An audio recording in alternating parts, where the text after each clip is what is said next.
A winter town where a little girl's cry is silenced behind locked doors, a baby's tears echo in the cold, and the truth hides inside a mansion built on lies. But when a weary police officer and his loyal German shepherd step into the storm, everything begins to change. This is not just a story about cruelty. It's about courage, about light breaking through the darkest night. Before we dive in, tell me, where in the world are you watching from right now? Drop your city in the comments. I'd love to know.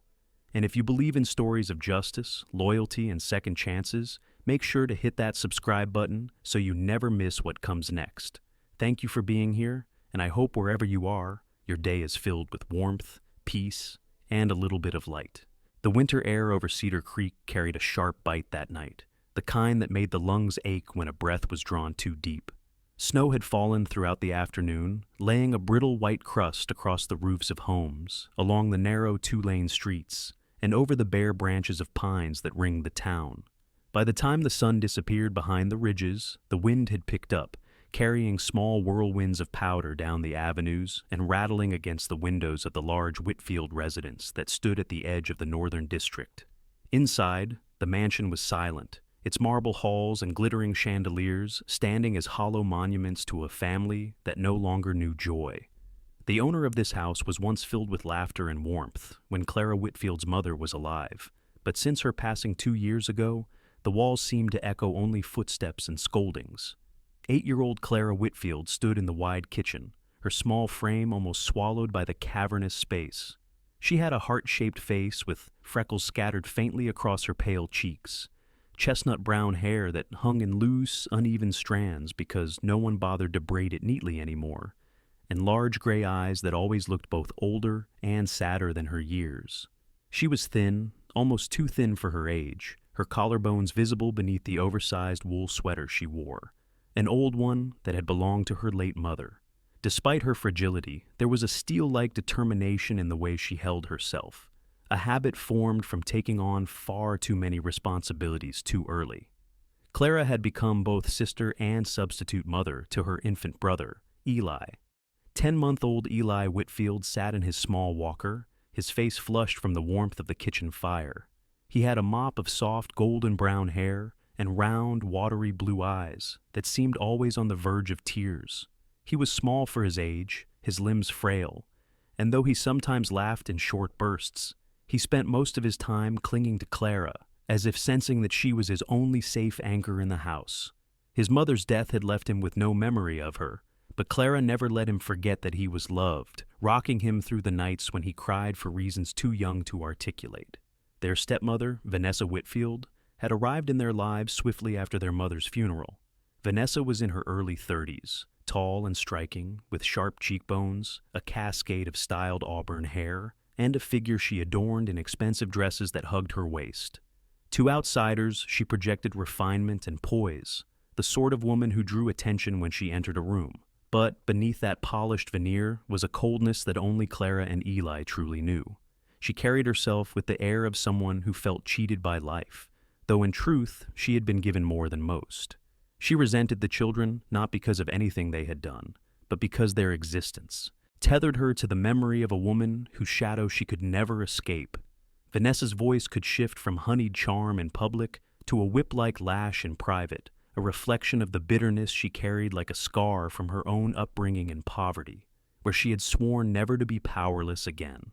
That evening, Clara had been ordered to fetch a glass of water for Vanessa. Her small hands, numb from the cold despite the fire, trembled as she reached for a tall crystal glass from the shelf. As she lowered it to the counter, it slipped from her fingers. The crash echoed like a gunshot through the kitchen, shards scattering across the tiled floor, water pooling in silver rivulets that sparkled under the harsh overhead lights. Clara gasped, instinctively stepping back, and her first thought was not of the glass, but of Eli. She rushed to his walker, wrapping her arms around him just as he startled at the sound and burst into wailing cries, his voice thin and panicked. The pounding of heels against marble signaled Vanessa's approach. She appeared in the doorway, her red dress clinging like fire against the sterile kitchen light, her eyes flashing with fury. "Clara!" she hissed, each syllable sharp enough to cut. "What have you done now?" Clara's voice shook as she set Eli aside and dropped to her knees, gathering shards with trembling fingers. "I'm sorry. I'll clean it right away. Please don't be mad." Already the sharp edges had sliced her skin, leaving thin red lines across her tiny hands. She winced but said nothing, accustomed to pain that had become almost ordinary. Vanessa's lips curled into a sneer. "Clumsy brat!" she spat, stepping forward and yanking Clara's arm so hard that the shards clattered back onto the tiles. Eli screamed louder, his small fists waving in the air as his cries pierced the vast house. Vanessa thrust the baby into Clara's arms. "Take this noisy brat, too. Both of you are useless." She dragged them down the hallway, her grip iron strong, ignoring Clara's desperate pleas. Clara clutched Eli close, terrified he might slip from her arms, her eyes wide and wet with panic. The cold draft of the back door rushed over them as Vanessa shoved it open, the night wind instantly numbing Clara's cheeks. Snow swirled in the dark yard beyond, the whiteness glowing faintly under the pale porch light. In the corner of the yard stood an old wooden kennel, its boards warped and its latch rusted, once meant for a hunting dog long gone. Vanessa flung the door open, forced both children inside, and slammed it shut with a metallic clang that reverberated in Clara's chest. She locked it tight and stood with her hands on her hips, her silhouette outlined by the porch light. "Look at you," she said with venom. "Filthy little rats. You'll stay there tonight and maybe you'll learn to keep your mouths shut. And if you ever tell your father, you'll suffer 10 times worse." With that, she turned on her heel, her red dress swaying as the tapping of her heels faded back into the mansion.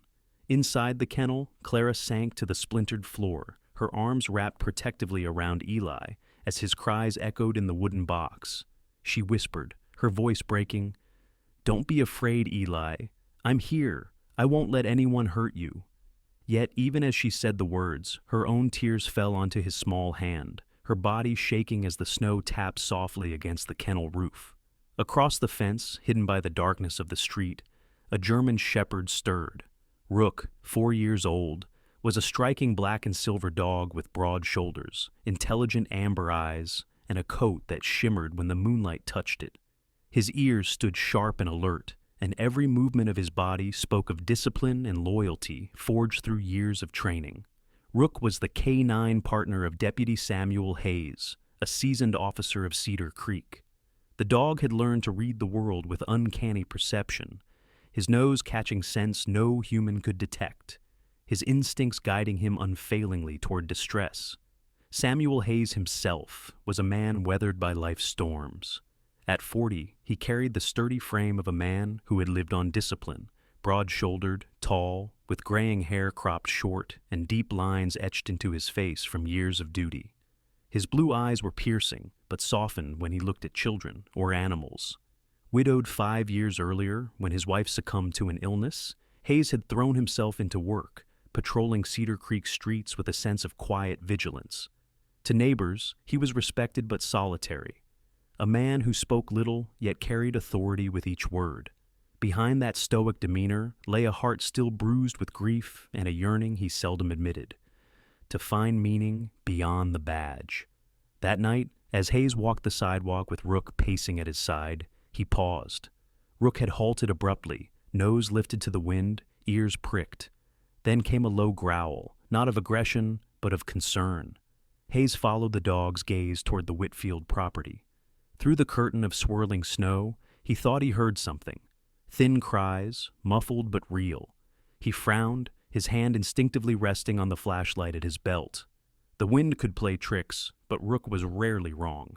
Hayes took a few steps closer, squinting through the fence slats, and though the kennel was shrouded in shadows, the faint sound of a child's sob reached him again. His chest tightened. He knew the Whitfield house, knew of Richard Whitfield's reputation as a wealthy man too often away on business, and of his new wife, Vanessa. Something inside Hayes told him this was not simply children playing in the cold. This was something darker, something he could not yet name. He placed a gloved hand on Rook's head, steadying the restless dog. "Easy, boy," he murmured, though the unease in his own voice betrayed his thoughts. Hayes stood in the falling snow, torn between duty and instinct, as the muffled cries from within the kennel pierced deeper into the night. Deputy Samuel Hayes stood motionless outside the Whitfield fence, his boots sinking into the fresh layer of snow while the wind swept powder across his shoulders. Rook's low growl vibrated in the silence, his amber eyes fixed on the dark shape of the kennel. The muffled sob of a child was faint but undeniable now. Hayes's breath clouded the air as his pulse quickened. Training told him to follow procedure, but his instincts screamed that two children were trapped in a place no child should be. He clenched his jaw, pushed through the gate, and strode up the stone path that cut through the snowy yard. Rook padded close behind, ears sharp, every muscle taut as if ready to protect. Hayes rapped heavily on the back door, his gloved fist echoing in the cavernous house. Moments later, it swung open, revealing Vanessa Whitfield framed by warm light. She looked startled at first, then composed herself in an instant, her crimson lipstick curved into a rehearsed smile. "Deputy Hayes," she said, her tone syrupy yet edged. "What brings you here at this hour?" Hayes studied her closely. Vanessa was in her early 30s, tall, poised, her auburn hair spilling in polished waves over her shoulders. She wore a silk robe of deep burgundy that caught the light, the sort of attire that suggested relaxation yet projected wealth. Despite her elegant appearance, her eyes were restless, darting too quickly before returning to his. He had seen that look before, in people hiding guilt behind charm. "I was passing by," Hayes said evenly, "and I thought I heard something, cries, maybe, from your yard."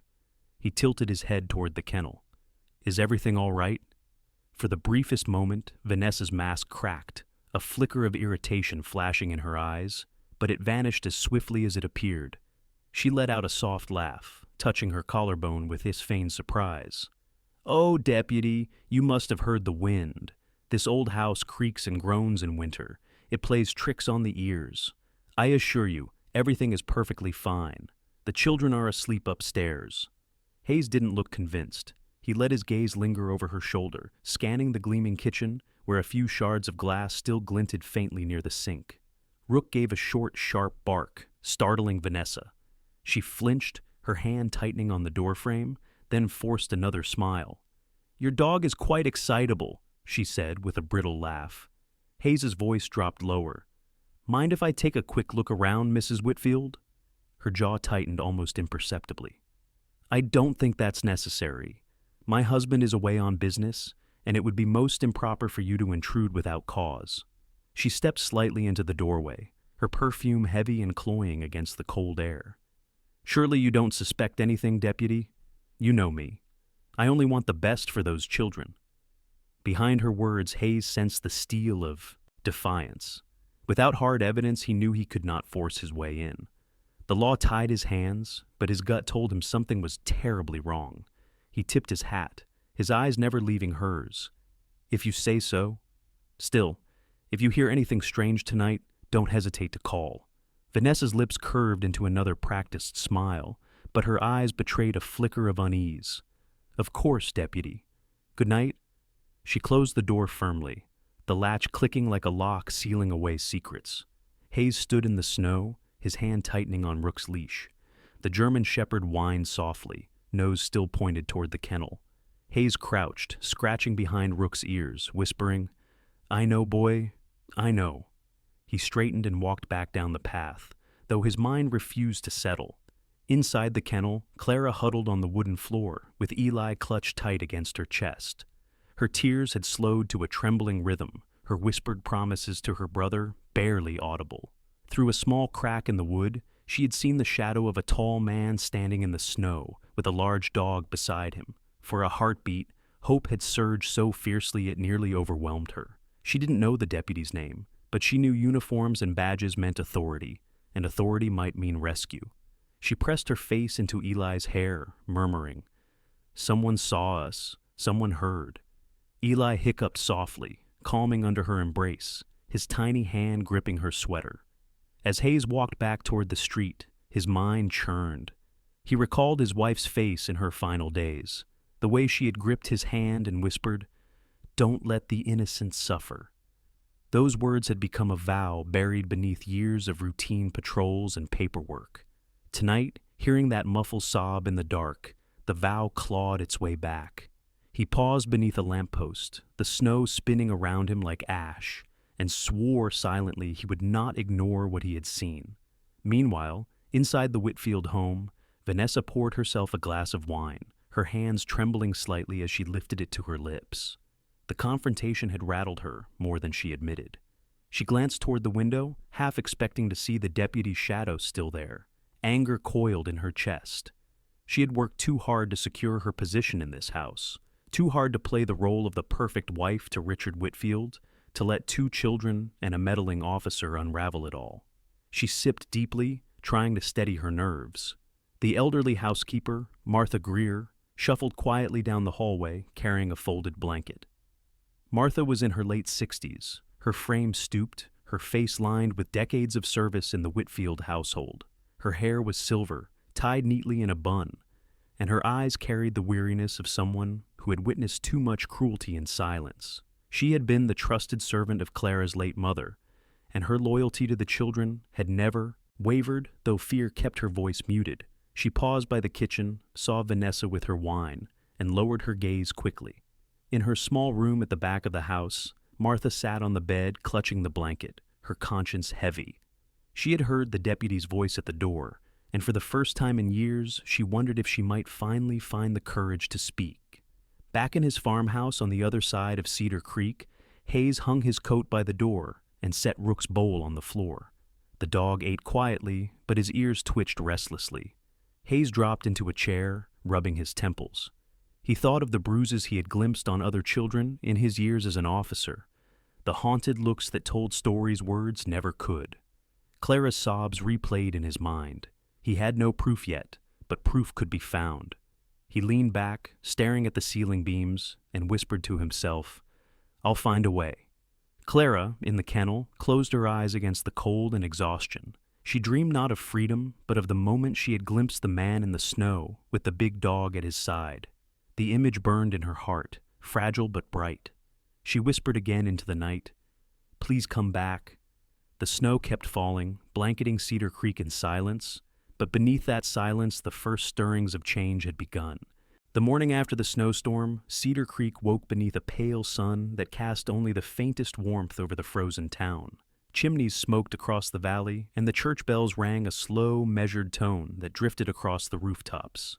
Deputy Samuel Hayes drove his patrol truck down Main Street, Rook riding upright in the passenger seat, ears flicking with every sound outside. Hayes's eyes scanned the sidewalks where townsfolk hurried bundled in scarves and coats, the world seemingly normal, yet his thoughts lingered on the cries from the Whitfield yard. He knew what he had heard, and more than that, he knew Rook's instincts were rarely wrong. His conscience gnawed at him. He needed proof, and proof would come only if someone inside found the courage to speak. Inside the Whitfield mansion, the heavy curtains blocked the weak sun. The air smelled faintly of last night's wine, and the only sound was Eli's soft cry drifting down the hallway. Clara hurried from the bedroom carrying him, her thin arms trembling under his weight. She had tied her hair into a crooked braid herself, but strands already slipped loose around her pale face. Despite her exhaustion, she whispered soothingly to her brother, bouncing him gently, determined to keep him quiet so Vanessa would not hear. In the back quarters of the house, Martha Greer folded linens with shaking hands.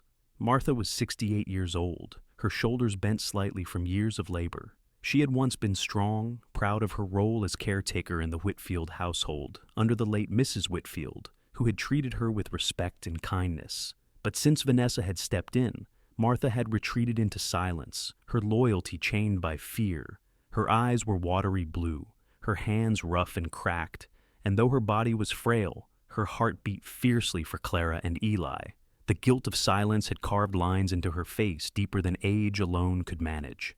That afternoon, as Vanessa prepared herself in a mirror, curling her auburn hair with deliberate strokes, she made a phone call. Clara, carrying Eli down the hall, froze when she heard her stepmother's voice sharp through the cracked door.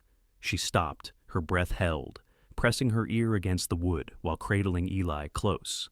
"Yes, I've had enough of that girl," Vanessa snapped into the phone, her tone stripped of the sweetness she wore like armor in public. "She ruins everything. I'm arranging for her to be sent to St. Margaret's boarding school by spring. Her father won't argue. He's never here long enough to notice. Once she's gone, I'll have only the boy to manage, and that will be easier." Clara's heart lurched violently in her chest. The words pressed like stones on her lungs. Sent away? From Eli?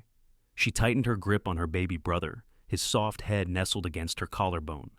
Her gray eyes widened with terror, and a cold tremor passed through her, as if the snowstorm outside had seeped into her bones.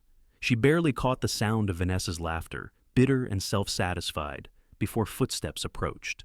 Clara darted away down the hall, clutching Eli, hiding in the shadows until Vanessa swept past in her fur-lined coat, her heels tapping with careless confidence. Meanwhile, at the local church, Martha sat alone in a back pew. The sanctuary smelled faintly of old wood and candle wax. The town's pastor, Jonathan Reed, paused when he noticed her there. Pastor Reed was in his early 50s, a tall, lean man with a lined but kind face, sandy blonde hair streaked with gray, and eyes that carried both warmth and firmness. Known for his measured voice and steady counsel, Reed was a man who believed that silence in the face of cruelty was a sin of its own. He approached Martha gently, his voice soft. "Martha, you've not been yourself these past weeks," he said, sliding into the pew beside her. "What weighs on you?" Martha wrung her hands, her voice hoarse. "I hear them cry, Pastor. The children. I see her temper. I've kept quiet too long, and it tears at me." Her eyes filled, brimming with tears. "But if I speak, I may lose this job, and then who will watch them?" Pastor Reed laid a firm hand on her shoulder. "Sometimes the truth must be risked, for the sake of those who cannot speak for themselves." Martha lowered her gaze, trembling.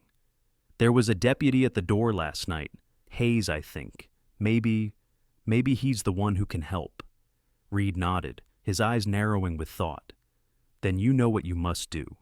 That evening, as the snow thickened again over Cedar Creek, Martha walked to the small convenience store near the edge of town. Deputy Hayes was there, speaking briefly with the store's manager about a break-in from the week before. When he stepped out, Martha intercepted him, her hands twisting a folded scrap of paper. Her voice was almost a whisper. "Deputy Hayes," she said, her eyes darting nervously. "Please, don't ask questions now. Just take this." She thrust the note into his hand and hurried away into the night before he could respond. Hayes unfolded it under the dim streetlight. In shaky handwriting were the words, "The children aren't safe." Hayes's chest tightened as he stared at the message. He looked down at Rook, who watched him silently, ears pricked. Hayes folded the paper carefully and slipped it into his pocket. He knew what this meant. Someone inside had broken their silence. Proof was within reach. Back at the mansion, Clara sat on the floor of her room with Eli asleep in her lap. She stroked his small hand with her finger, whispering, "They'll take me away, Eli. She wants to send me far, far away. But I won't leave you. I won't." Tears streamed down her face as she kissed his head, rocking gently as though to anchor herself in a world that felt like it was collapsing. The faint sound of Vanessa's laughter drifted up the stairs, a chilling reminder of the threat that now loomed over them both. Clara closed her eyes, whispering a promise she did not know how to keep. "I'll never let them separate us." Outside, the mansion windows glowed faintly against the snow, but the warmth inside was only for appearances. In the shadows of Cedar Creek, the quiet war for Clara and Eli's safety had begun, carried by whispers and fragile courage. The wind in Cedar Creek carried a brittle chill the following morning, the kind that slipped through scarves and coats no matter how tightly they were wrapped. The elementary school stood at the edge of town, its red brick walls frosted with white, the flag at its pole snapping stiffly in the cold air. Parents hustled their children up the steps, stamping snow from their boots, while cars idled in a line out front. Deputy Samuel Hayes parked his patrol truck across the street, leaning an elbow on the steering wheel, his eyes narrowing as he scanned the small figures hurrying inside. Rook sat beside him, ears pricked, fog rising from his nostrils as he pressed his nose against the window. Hayes's gaze caught on a familiar figure, Clara Whitfield, clutching her little backpack against her chest as if it were armor. She moved slowly, her small shoulders hunched beneath a gray wool coat, too thin for the weather, her braid already loosening against the wind. Her steps were tentative, her eyes downcast, and she kept to the edge of the crowd like a child who wanted nothing more than to vanish. As she reached the steps, she stumbled slightly, and the edge of her sleeve slipped back, exposing a faint bruise along her wrist. Hayes's chest tightened instantly. He recognized the shadowed marks too well. He had seen them on children pulled from homes where secrets festered in silence. Inside, Clara's teacher, Miss Elaine Parker, greeted the students one by one. Miss Parker was a woman in her early 30s, slender and tall, with light brown hair pulled into a tidy bun. She wore a wool skirt and cardigan, her gentle gray eyes warm yet watchful. Known in Cedar Creek as patient and fair, she carried herself with calm steadiness, though beneath it lay a quiet resilience forged during her own childhood, raised by a single mother who worked double shifts to keep food on the table. That upbringing had left her fiercely protective of her students, unwilling to overlook signs of neglect. "Good morning, Clara," Miss Parker said softly as the girl entered, but Clara only offered a faint nod, slipping quickly into her desk. Miss Parker's eyes lingered on the child's posture, the way she curled into herself, the dark rings beneath her eyes. Her concern deepened, though she said nothing then. From the truck, Hayes watched until Clara disappeared into the classroom. His fingers drummed against the steering wheel, his mind racing. Without concrete proof, he could not act, yet every instinct screamed that the girl was in danger. Rook gave a low whine, sensing his unease. Hayes rubbed the dog's head absently. "We'll find a way, partner," he murmured. That afternoon, after finishing his shift, Hayes returned quietly to the Whitfield neighborhood. He parked 2 streets over and walked the rest of the way, Rook trotting beside him. The mansion loomed at the end of the lane, its wide windows reflecting the pale winter sun. From the outside, it appeared pristine, but Hayes knew too well how polished exteriors could mask rot within. He circled the perimeter casually, as though walking his dog, but his eyes scanned every angle, windows, doors. The kennel still crouched in the corner of the yard, like a scar. Back inside the house, Clara moved silently through her chores. Vanessa had gone into town for errands, leaving only Martha to mind the children. Martha lingered in the kitchen, her frail hands drying a pan, her ears pricked for any sound from upstairs. She watched Clara shuffle past with Eli balanced on her hip, and her heart twisted at the sight of the child's swollen eyes. But still, she said nothing. Fear sat heavy in her chest, though guilt gnawed deeper with each passing day. Later that evening, Clara sat at the desk in her room with a battered notebook open before her. She held a stub of pencil in her sore fingers, the tip scratching faintly against the paper. She wrote slowly, her letters uneven but determined. "Please don't leave us alone." She paused, tears blurring her vision, then pressed her palm flat over the words as though to shield them from the world. Eli stirred in the crib nearby, his small cries reminding her that her promises must hold, no matter how impossible they felt. Across town, Hayes sat at his kitchen table with a cup of black coffee cooling at his elbow. He had unfolded Martha's earlier note a dozen times, reading the shaky words until they imprinted on his mind. The children aren't safe. He knew now that silence was no longer an option. He pushed the cup aside and drew a sheet of paper from the drawer, sketching out a plan. He would borrow surveillance equipment under the guise of a case for the precinct. Hidden cameras, audio recorders, enough to peel back the mask that Vanessa Whitfield wore so well. He could not storm the mansion yet, but he could watch, listen, gather the truth piece by piece. Rook padded over and rested his head against Hayes's knee, amber eyes steady, unblinking. Hayes scratched behind his ears, his voice low but resolute. "It's time to bring light into that house, boy. No more shadows." The snow thickened outside, blanketing Cedar Creek in silence, but beneath that silence gears had begun to turn. One child writing a desperate plea in her notebook, one officer charting the path toward truth. The sky over Cedar Creek had turned the color of lead, heavy clouds sagging with snow that had yet to fall. Deputy Samuel Hayes sat alone in his farmhouse, a small lamp casting golden light over the clutter of papers spread across his table. Rook lay at his feet, paws crossed neatly, eyes half closed yet alert to every shift in Hayes's mood. On the table sat a stack of borrowed equipment, small black cameras, audio recorders, and a portable monitor, tools Hayes had justified to the precinct as necessary for a burglary case in town. His colleague, Officer Paul Jensen, had helped him sign them out without question. Paul Jensen was a young patrolman, 27, with sandy hair always a little too long for regulation and a smile that never quite hid the uncertainty in his eyes. Fresh to the force, he looked up to Hayes as both mentor and model, often shadowing him when schedules allowed. Jensen was earnest, quick with a laugh, and loyal to a fault, though his inexperience sometimes left him hesitant in the face of conflict. "You've got instincts I'll never have," he had once told Hayes. Tonight, those instincts had led Hayes to bend the rules, but he trusted himself more than bureaucracy. Hayes spent the night wiring small devices into discrete casings, planning where each would fit best. By dawn, he walked the icy road back to the Whitfield estate, choosing angles that would not attract suspicion. He mounted one camera near the hedges across the street, another along a lamp post, and the most daring placement, a recorder set beneath the back porch rail where children's cries had echoed just nights before. Rook kept guard, his black and silver coat blending with the dim morning light, every sense tuned to danger. 2 days later, the first recordings flickered across Hayes' monitor. He sat forward, fists clenched as Vanessa's voice poured venom through the speakers. "You'll eat when I say you eat, Clara," she snapped, her tone sharp enough to bruise. The screen showed Clara shrinking back, her small frame trembling as she shielded Eli in her arms. Hayes' jaw tightened, his throat dry. Each clip stripped away the polished facade Vanessa wore for the world, leaving only cruelty bared.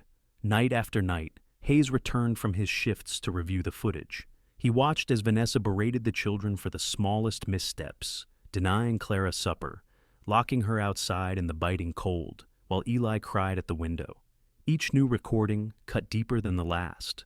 Hayes had been a lawman for 20 years, but never had he felt rage coil in his chest quite like this. Rook, sensing his unrest, would rest his head on Hayes' knee, amber eyes steady, as if to remind him the patience would win. Meanwhile, at the Whitfield mansion, Clara discovered a new kind of solace. Each afternoon when Vanessa napped or retreated to her vanity with a glass of wine, Clara slipped quietly into the backyard, with Eli bundled on her hip. She dared approach the fence where Rook often patrolled alongside Hayes. The first time she pressed her small hand through the slats, Rook sniffed cautiously before nudging his cold nose into her palm. Clara gasped softly, then giggled, the sound rusty with disuse. Eli reached out his tiny fingers, and Rook licked them gently, tail sweeping the snow behind him. "Hi," Clara whispered, her eyes brightening. "You're a good dog." She knew she should be afraid someone might catch her, but Rook's presence wrapped her in a comfort no words could match. She leaned her forehead against the fence, whispering secrets she dared not say aloud. "She wants to send me away, but I won't leave him. I promised." Rook pressed closer, as if vowing the same in silent loyalty. Hayes noticed the exchanges from afar, his heart catching each time Clara's pale face appeared at the fence. He never approached, not wanting to startle her or risk Vanessa's wrath if she saw. But he let Rook linger, knowing the bond was a lifeline the girl desperately needed. One evening, he found Clara's mitten caught in the fence slat, left behind after she hurried away. He held it gently in his hands, the fabric worn thin, and swore to himself he would not fail her.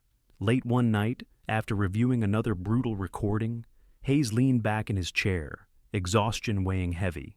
He pulled a faded photograph from his wallet, a picture of his late wife, Rachel. She had been gentle, with auburn hair that framed her soft face and eyes that could calm him, even in his stormiest moments.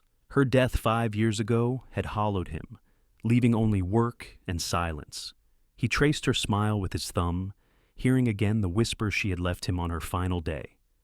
"Don't let the innocent suffer." Hayes closed his eyes, Rachel's voice merging with Pastor Reed's counsel from earlier in the week. Silence in the face of cruelty is its own sin. He opened his eyes, staring at the monitor where Clara's frightened face lingered in frozen pixels. The weight of those two voices settled into his chest, not as grief, but as resolve. He had his proof now. Clara had spoken truth all along, though her voice had never been heard. He would be the one to carry it. Across town, Clara curled on her bed, Eli breathing softly beside her. She clutched her notebook close, the words, "Please don't leave us alone," etched in shaky pencil on the page. For the first time in weeks, she felt a spark of hope flicker, because outside, beyond the fence, there was a man who had seen, and a dog who had listened, and maybe, just maybe, they would not leave her alone. The storm came without warning, a furious northern squall rolling down from the hills and sweeping across Cedar Creek. Snow lashed against rooftops, rattled loose shutters, and wrapped the streets in icy silence. The Whitfield mansion stood like a fortress against the white chaos, its windows glowing faintly, but within its walls darkness moved with far more malice than the storm outside. Vanessa Whitfield paced the marble foyer, her crimson silk robe swirling like a trail of fire behind her. At 35, she carried beauty sharpened into a weapon, high cheekbones, a sculpted figure, chestnut hair curled to perfection. Yet her eyes, once pools of charm at society galas, burned with a restless fury. She was a woman who had clawed her way upward after a childhood of neglect and poverty, and she guarded her place in wealth like a hawk over its prey. That old hunger, the sting of humiliation she once endured, had hardened into cruelty whenever she sensed weakness around her. Anne Clara was her favorite target. That evening, Clara had accidentally spilled broth across the dining table while trying to steady Eli, and Vanessa's patience snapped like brittle glass. With the storm shrieking against the windows, she dragged the children by their arms to the back door. "If you can't behave, you'll learn your place," she hissed, her voice sharp enough to slice the wind itself. Clara begged through tears, her thin arms locked around Eli's small body, but Vanessa shoved them both into the cramped storage shed at the far edge of the yard, slamming the door and snapping the padlock shut. Inside, the shed smelled of dust and old paint. Clara collapsed onto the wooden floor, clutching Eli to her chest as the baby whimpered, frightened by the dark and the cold that seeped through the thin walls. Snow hissed against the roof, and each gust of wind rattled the flimsy boards, making it feel as though the whole shed might tear loose and vanish into the storm. Clara pressed her cheek against Eli's damp curls. "I've got you," she whispered. Her voice quivered, but the words came like a vow. Out on the road, Deputy Samuel Hayes tightened his coat as he pushed through the storm with Rook at his side. The German shepherd, now 5 years old, was a pillar of strength, his black and silver coat dusted white as snow clung to his fur. Rook's sharp ears twitched at every shift of wind, and his deep amber eyes glowed with purpose. When he suddenly froze, his nose lifted to the air, Hayes knew better than to doubt him. Rook let out a low, urgent growl and lunged forward, tugging against the leash. Hayes followed, boots sinking deep into the snow. The dog pulled him straight toward the Whitfield estate, where the wind carried faint, muffled cries, barely audible over the storm. Hayes's gut clenched. He had heard Clara's voice enough times to recognize the pitch of her terror. At the edge of the fence, a figure appeared out of the blizzard. It was Maggie Turner, a neighbor who lived 2 houses down the lane. Maggie was in her late 50s, short and heavy-set, her graying hair tucked beneath a knit cap. Known in town as a sharp-tongued but warm-hearted woman, she had a reputation for looking out for children, partly because her own daughter had been lost years ago in a car accident.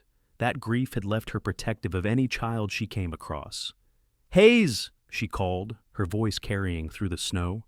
"Something's wrong. I saw Vanessa dragging the little ones out back before the storm hit." Hayes's face hardened. "Where?"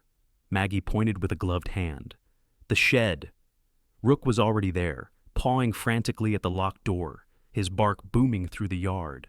The sound stirred Clara inside. She clutched Eli tighter, tears of relief spilling down her cheeks. "He came," she whispered.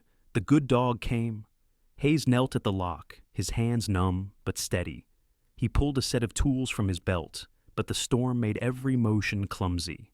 Maggie hovered behind, wringing her hands. "Hurry, Sam. They can't last in this cold." The padlock resisted, biting against his efforts. Hayes's breath came in sharp bursts of steam, frustration building with each second. He looked at Rook, who barked again, fierce and unrelenting, as though urging him on. Finally, with a snap, the lock gave way. Hayes tore the door open, and the sight struck him like a blow. Clara crouched on the floor, her small frame wrapped protectively around Eli, her lips blue, her eyes wide with both fear and fragile hope. "It's all right," Hayes said, his voice breaking despite himself. He scooped them into his arms, their thin bodies trembling violently. Rook pressed against them, his warmth seeping into Clara's side. For the first time, the girl didn't shrink back. She let her cheek rest against the dog's thick fur, clutching her brother close. Maggie's eyes shone with tears. "God bless you," she whispered. Hayes carried the children through the snow toward his truck, his mind a storm of its own. The footage he had collected was damning enough, but now he had living proof in his arms, children endangered not by poverty or accident, but by deliberate cruelty. He settled them carefully in the back seat, wrapping them in a heavy blanket. Clara's eyes fluttered half shut, but she reached out one frail hand to grip Hayes's sleeve. "Don't leave us." "Never," Hayes said firmly, his throat tight. As he started the engine, he glanced in the mirror. Rook sat guard beside the children, his body a barrier of muscle and fur against the cold. Hayes knew the storm outside would pass, but the storm inside the Whitfield house was far from over. He drove into the night, headlights carving a path through the snow, his heart set on one vow. Vanessa would answer for this. The storm had passed by dawn, leaving Cedar Creek buried under a thick quilt of snow that glittered faintly in the pale light. Streets were still quiet, cars half buried in white, and the pines that lined the road drooped beneath heavy branches.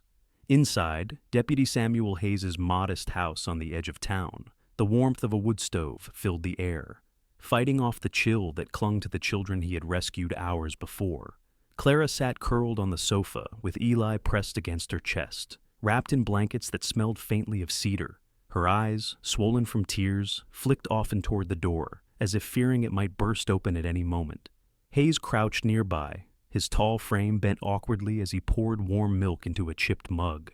His hair was still damp from the snow, streaks of gray beginning to thread through the dark, his square jaw rough with stubble. The exhaustion in his eyes could not hide the quiet determination hardening there. Beside him, Rook rested with his paws stretched out, his black and silver coat gleaming in the glow of the stove. The German shepherd's ears twitched at every creak of the house, his body tense as if he had sworn to stand guard until the danger was gone. The knock came sooner than expected, a sharp rap that startled Clara so badly she nearly dropped Eli. Hayes rose in a single fluid motion, hand brushing the revolver at his hip, but relaxed when the door opened to reveal Pastor Reed, a man in his late 60s. Pastor Reed stood tall despite a stooped back, his white hair cropped neatly above a kindly face. Deep lines creased his skin, carved by years of listening to burdens that were not his own. His voice was calm, measured, but carried a weight of authority born not from power, but from faith and service. In his youth, he had lost his only son to a car accident, a grief that had left him gentler with children and less tolerant of cruelty in any form. "I heard," Reed said simply, stepping inside with snow still clinging to his boots. His eyes softened when they fell on Clara, but sharpened again as he turned to Hayes.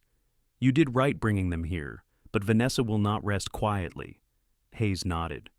"That's what worries me." The morning unfolded slowly. Reed sat with Clara, speaking in a low, steady voice that coaxed her to drink warm milk and nibble a piece of bread.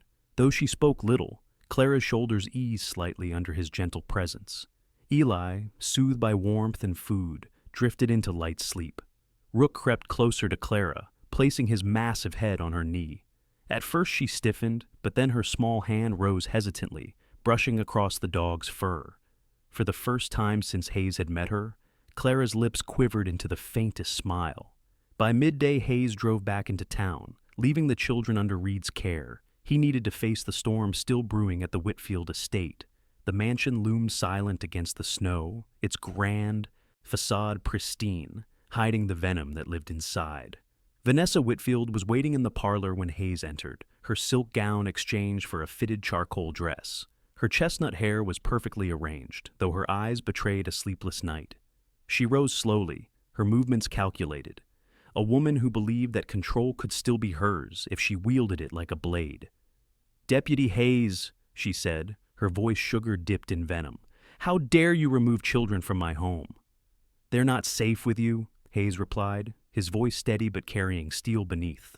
Vanessa laughed, a brittle sound that cracked against the marble walls. Safe? I have given them a roof, clothes, food. Do you imagine a child knows what safety is better than I? She stepped closer, her perfume strong, her smile sharpened into cruelty. Those children are ungrateful. Clara is a liar. You'll ruin your career chasing shadows. Hayes held her gaze without flinching. I have evidence, video, recordings. And there are witnesses. Your own staff, neighbors who have seen what happens here. The truth is out, Mrs. Whitfield. The mask slipped then, fury breaking through her polished exterior. You think Cedar Creek will turn on me? She hissed.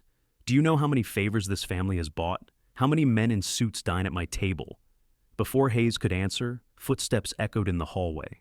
Victor Lyle, an attorney known for his sharp suits and sharper tongue, emerged. Victor was in his 40s, tall and lean, with thinning blonde hair slicked back and a smile that never reached his cold blue eyes. He had long represented the Whitfield estate in business matters, and rumor whispered that he buried truths as easily as he filed contracts. Deputy, Victor said smoothly, his voice carrying the rehearsed warmth of a man who rarely lost arguments. This is a misunderstanding. Vanessa is prepared to cooperate, but we will not tolerate baseless accusations. Hayes studied him, noting the manicured hands clutching a briefcase too tightly. Then, you'll have no problem if the sheriff sees the recordings. For the first time, Victor's smile faltered. Vanessa's eyes flickered toward him, something sharp and panicked crossing her face. Hayes filed it away silently. He left the estate with his resolve burning brighter. The battle would not be easy. Vanessa had allies, money, and influence, but now she also had cracks in her armor. Hayes returned to his truck, Rook leaping into the passenger seat, and drove back through snow-slick streets. That evening, Clara sat by the window of Hayes's home, Eli cradled in her arms, watching the snow settle gently over the yard. Pastor Reed hummed an old hymn while stacking wood by the stove, his weathered hands steady. Clara's voice broke the silence, faint but clear. Will we have to go back? Hayes crouched beside her, his hand resting gently on the window frame. Not if I can help it. You're safe here now, and I won't let you be silenced again. Clara pressed her cheek against Eli's head and nodded slowly. Outside, the storm had ended, but inside, Hayes knew another had only just begun. The snow had begun to melt in Cedar Creek, leaving the streets slick with slush and the rooftops dripping steadily. Though the storm had passed, its echo lingered in the town's air. People spoke in hushed voices at the diner, at the post office, at the church. Rumors traveled faster than the thaw. Vanessa Whitfield's name now carried a sharper edge, her once vaunted grace questioned. Deputy Samuel Hayes sat in his office at the precinct, the old brick building warmed by hissing radiators. His desk was cluttered with files and his laptop, where he replayed the recordings he had hidden inside the Whitfield estate. Each clip was a dagger, Vanessa's voice laced with venom, Clara's muffled sobs, Eli's frightened wails. Hayes's jaw tightened as he adjusted the volume, the evidence cutting through the silence of the office. The door creaked open, and Sheriff Tom Carver stepped inside. Carver was in his late 50s, heavy-set with thinning silver hair and a weathered face that bore decades of both smiles and storms.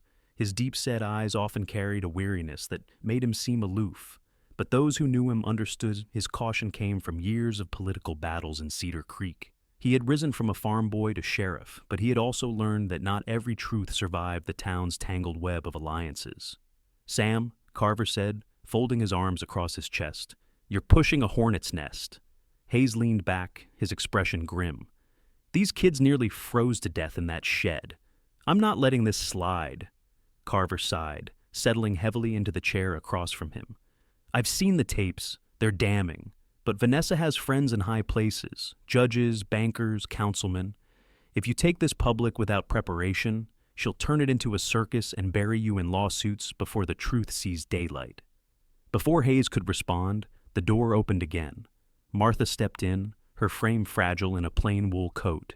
Her gray hair was pulled back, her hands twisting at her gloves. But her eyes, normally dulled by years of fear, now burned with something steadier. She had finally decided silence was no longer an option. "I'll testify," she said, her voice trembling but firm. "I saw it all. I kept quiet because I was afraid, but I can't live with it anymore. Those children deserve better." Hayes gave her a nod of gratitude, but Carver rubbed his temples. "Martha, you know what that means. Vanessa will come after you. She'll ruin your name, maybe worse." Martha's lips pressed thin. "I've lived most of my life in someone else's shadow. I won't die in it too." Hayes rose to his feet. "Then we start building. Not just evidence, but witnesses, allies. If Vanessa has her friends, so do we."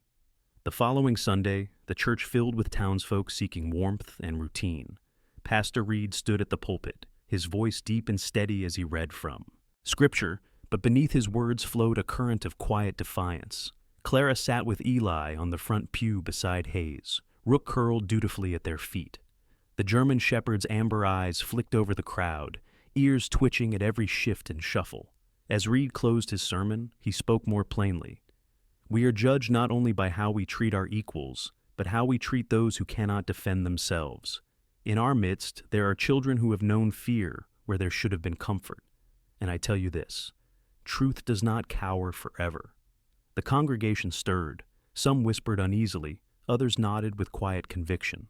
Among them was Helen Price, the town librarian, a tall, wiry woman in her late 40s with steel-gray hair tied back in a bun. Helen had a reputation for sharp memory and sharper wit. She had grown up poor on the outskirts of Cedar Creek, and though her words sometimes cut, they often carried justice. She caught Hayes outside the church afterward, her piercing blue eyes fixing on him. "I've heard the tapes," she said softly. "Maggie Turner made sure I did. If you need documents, records, even old newspapers to help prove Vanessa's deceit, you'll have them. No charge. I don't take kindly to bullies hiding behind money." Hayes thanked her, his mind turning.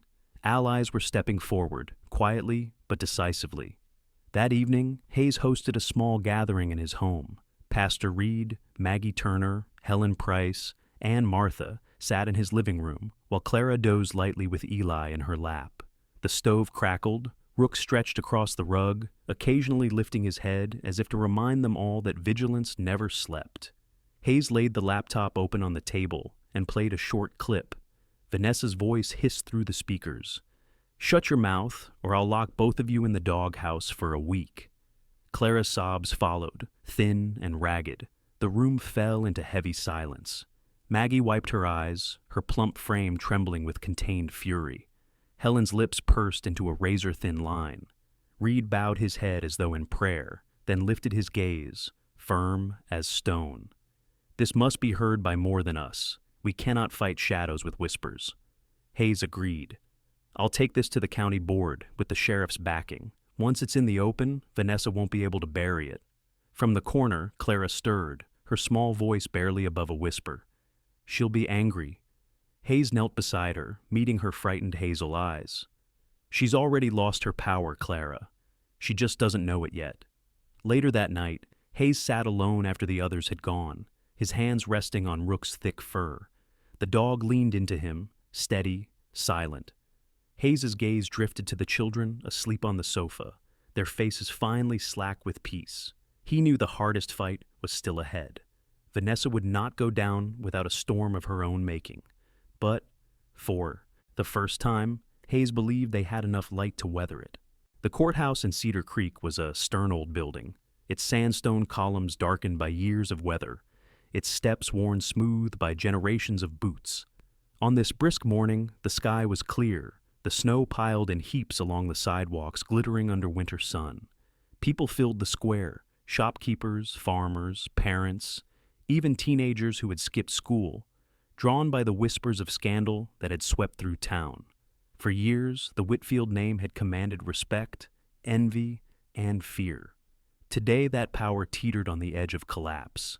Deputy Samuel Hayes stood at the courthouse steps, his broad shoulders squared beneath his dark uniform coat. His hair was combed neatly for the first time in days, though the stubble along his jaw remained.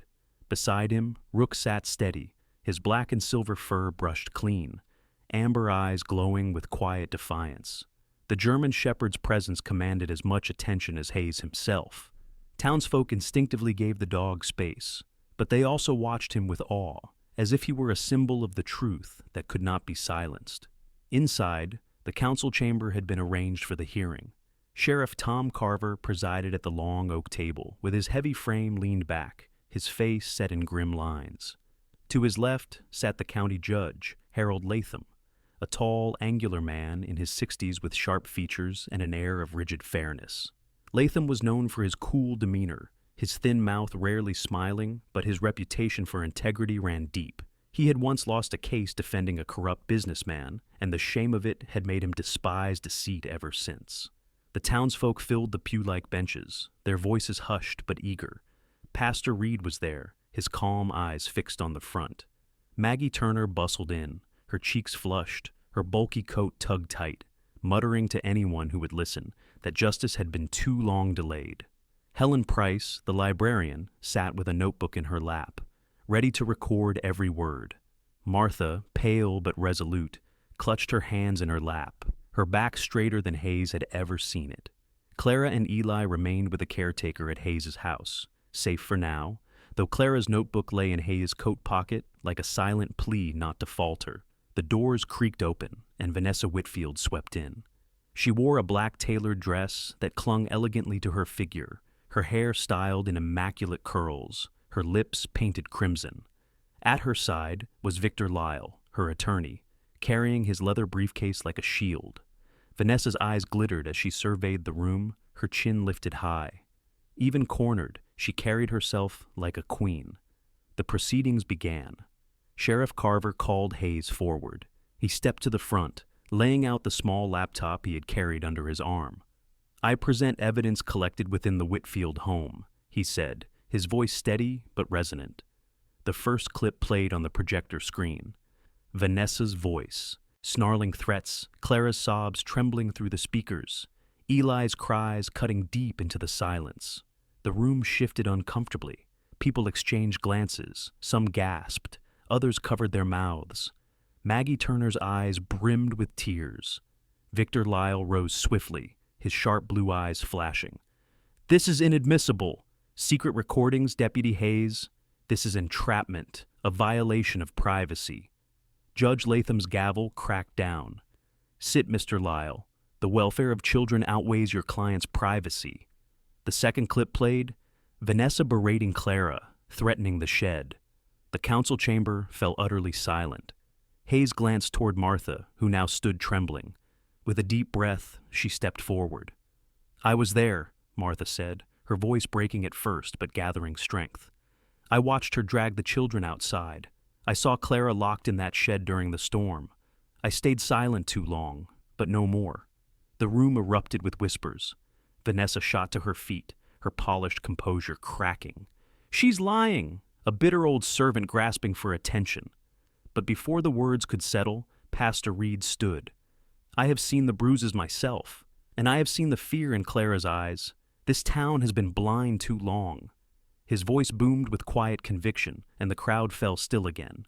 Vanessa's face twisted with fury. She turned on Victor. "Do something!" she hissed.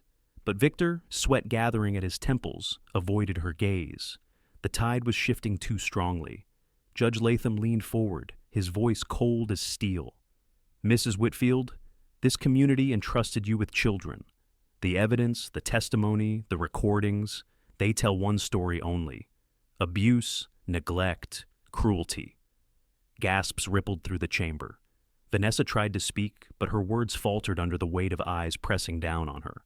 She sank back into her seat, her mask slipping completely, revealing not the queenly figure she had tried to project, but a desperate woman cornered by truth. As the hearing adjourned, Sheriff Carver stood to deliver the verdict. Vanessa Whitfield will be taken into custody pending formal charges. The children will remain under protective care. His voice carried finality. Two deputies stepped forward. Vanessa recoiled, her face pale, but there was no escape. As the handcuffs clicked around her wrists, the chamber erupted into low murmurs. Maggie whispered a prayer of thanks. Helen's pen scratched furiously across her notebook. Martha sank into a chair, tears running down her cheeks, tears of both relief and release. Outside, the sun broke fully through the clouds, casting golden light across the courthouse steps. Hayes exited into the square, the chill air biting his face. Rook padded at his side, his gait steady, ears pricked, the very image of loyalty. The crowd parted for them, some offering nods of gratitude, others quiet words of encouragement. That evening, Hayes returned home. The house was warm, filled with the smell of stew simmering on the stove. Clara sat at the table, Eli on her lap, her notebook open before her. When Hayes stepped inside, she looked up, her eyes searching his face. "Is it over?" she whispered. Hayes crouched beside her, his rough hand resting on the notebook. "It's over, Clara. You're safe now." Clara leaned forward, resting her head against his shoulder. Eli babbled softly, pressing a tiny hand against Hayes's chest. Rook circled once before settling at their feet, his amber eyes closing in contentment. For the first time in years, the Whitfield house would stand silent, stripped of its cruelty. And in a small home warmed by firelight, a new family began to take shape, not by blood, but by choice, by courage, and by love that had fought through the storm. In the end, this story reminds us that even in the coldest storms, the light of God can break through. What seemed like despair turned into protection, and what looked like cruelty was defeated by courage and love. Miracles are not always thunder and fire. Sometimes they are found in a loyal German shepherd standing guard, in a child's prayer, or in the quiet strength of someone who refuses to give up. In our everyday lives, we may face struggles that feel too heavy, but the Lord never abandons us. His miracles are woven into the people He sends, the moments of safety we find, and the second chances we are given.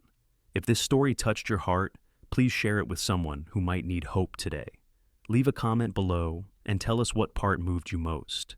And if you believe that God still works miracles through love and protection, write Amen in the comments. Do not forget to subscribe to the channel so together we can continue spreading these stories of faith, love, and redemption. May God bless you and your family today and always.